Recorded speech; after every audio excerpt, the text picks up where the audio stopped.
Y bueno, pues ya está conectado allá nuestro queridísimo doctor Eguíbar. ¿Cómo ve, doctor? Aquí estamos pues charlando y indagando sobre la historia de estos hermosos perritos. Muy bien, me parece excelente. Se ven las instalaciones maravillosas. Muy bien. Gracias, doctor. Pues bueno, cuéntenos qué tenemos para el día de hoy. ¿Qué tema será el del día?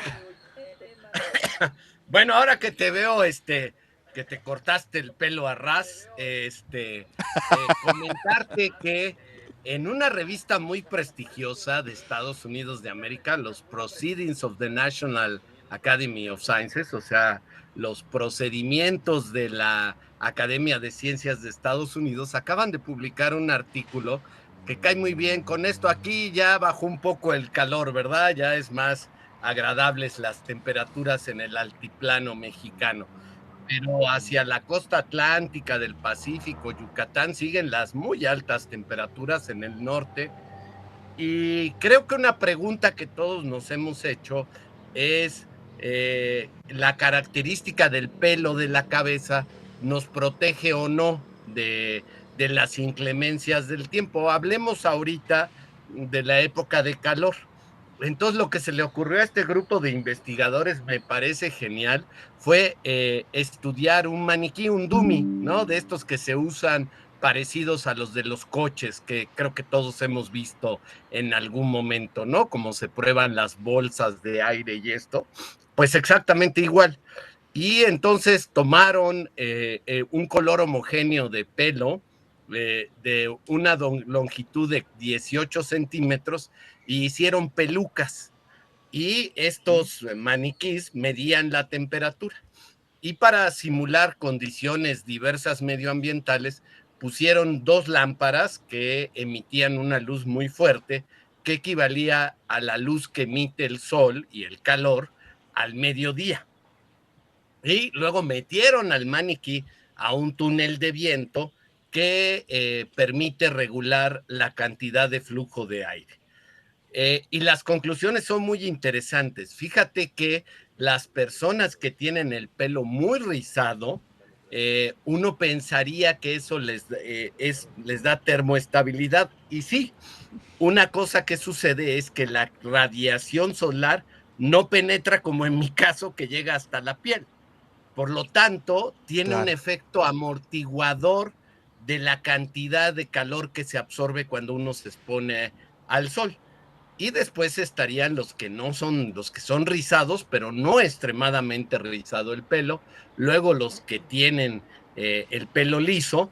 Y desde luego los que están calvos o se han rasurado la cabeza serían los que tendrían menor protección. Es decir, si tú te expones al sol entre las 10 y las 3, que es una recomendación que oímos y oímos, pero realmente no, yo no había visto datos experimentales, pues sí, vas a absorber mucho calor y por lo tanto te puede dar más fácilmente golpe de calor que a los que tienen el pelo muy rizado. Eso me pareció muy interesante. Y lo Muy opuesto es, interesante porque quizá la sí, lógica podría decirnos lo contrario, ¿no? Pero pues sí, el cabello tiene su función y es la protección. claro, además dicen por qué evolucionó, por qué los humanos tenemos distintos tipos de pelo. Y ahora que estabas con los perros, pues lo mismo se debe de aplicar. Un perro de estos que tiene el pelo rizado, ¿no? Le va a proteger más del calor, pero por estética vamos y los rasuramos. Y entonces en ese Claro. momento va a perder más calor. En esta época estaría bien, ¿no? Estoy pensando en un French Poodle o en perros más grandes que son muy lanudos, ¿no? Este, Claro. pero sucedería lo contrario en la época de invierno. De hecho, ellos demuestran que la gente así como yo, que está pelona o se ha rasurado la cabeza, pierde calor y lo pierde más rápidamente. Entre más mojado esté, por ejemplo, por sudor o porque te pusiste agua, y después por la cantidad de aire que circula.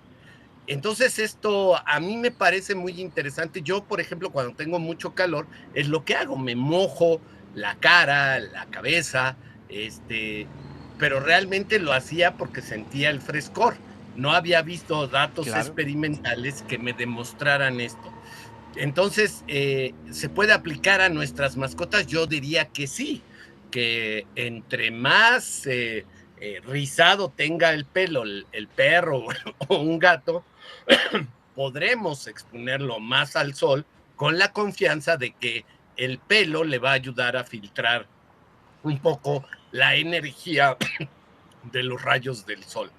Entonces, me pareció muy interesante y quise traerlo porque, pues, Claro. es una manera de ir entendiendo cómo podernos refrescar en estas épocas. La otra cosa que eso no lo prueban, pero es una inferencia, es que las gentes que tienen el cráneo sin pelo, reitero, por estar pelones o por haberse rasurado, perderían mucha agua en razón de la sudoración y por lo tanto ellos se deben de rehidratar más que aquellos que tienen un pelo rizado o muy rizado. Y creo que este es otro aspecto importante que hemos discutido. En todos lados se dice, pues rehidrátate, pero ¿qué tanto me tengo que rehidratar? Desde luego depende si te expones o no te expones. Tú ahora estabas ahí al rayo del sol, te vi sentado con los perros que se usan para la terapia. Pues eso es, ahorita no es una hora tan terrible, pero entre las 10 y las 3 de la tarde sí que lo es. Sí, eso es algo bien interesante. Y fíjese, ahorita estuve pensando en mi perro. Yo tengo un Xoloescuincle, que bueno, pues es genéticamente no tiene pelo, pero como la piel también ha podido evolucionar para enfrentar el sol, ¿no? Es decir, las distintas inclemencias del tiempo y ha sobrevivido la especie. Es algo también interesante, ¿no? Claro, desde luego.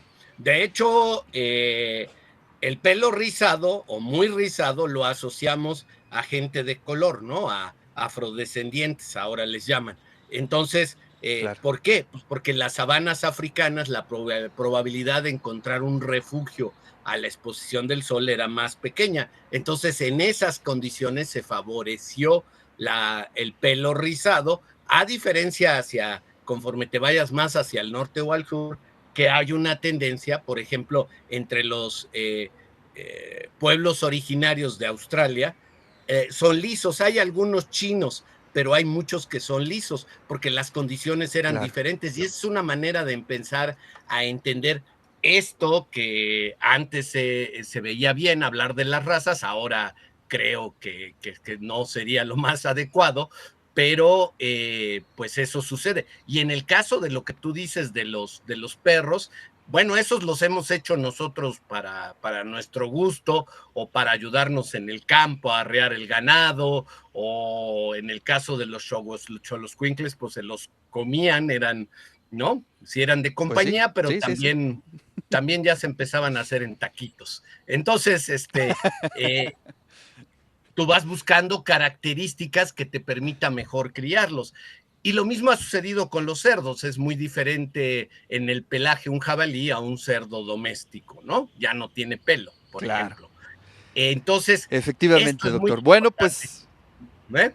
y además, bueno, Es creo una... que tenemos que ya, bueno, ya se ha normalizado el uso del sombrero, de las boinas, de pues todo lo que nos pueda proteger, ¿no? Eso es algo, un hábito que debemos ya de tomar en cuenta en el contexto del cambio climático, ¿no? Desde luego, porque recordemos que otra vez entre 10 y 3 la exposición al sol es muy deleteria. Y entonces aquellos que tengan pelo lacio o no tengan pelo se deben de proteger sin duda con lo que acabas de decir, un buen sombrero, una sombrilla, porque pues ahora ya sabemos gracias a estos experimentos hechos en maniquís cómo manejamos la carga térmica que va a emitir el sol. El sol está para eso y por eso es que puede haber energía solar para hacer electricidad, ¿no? Entre otras cosas. Y gratis. Así es. Doc, pues le Bueno, agradecemos muchísimo, le mando un fuerte abrazo y bueno, pues nos saludamos el siguiente martes. así es, sigue disfrutando ahí de ese espacio maravilloso y que lo conozcan todos Gracias, los Doc. jóvenes Muchísimas gracias. universitarios. Le Un mando un abrazo. fuerte abrazo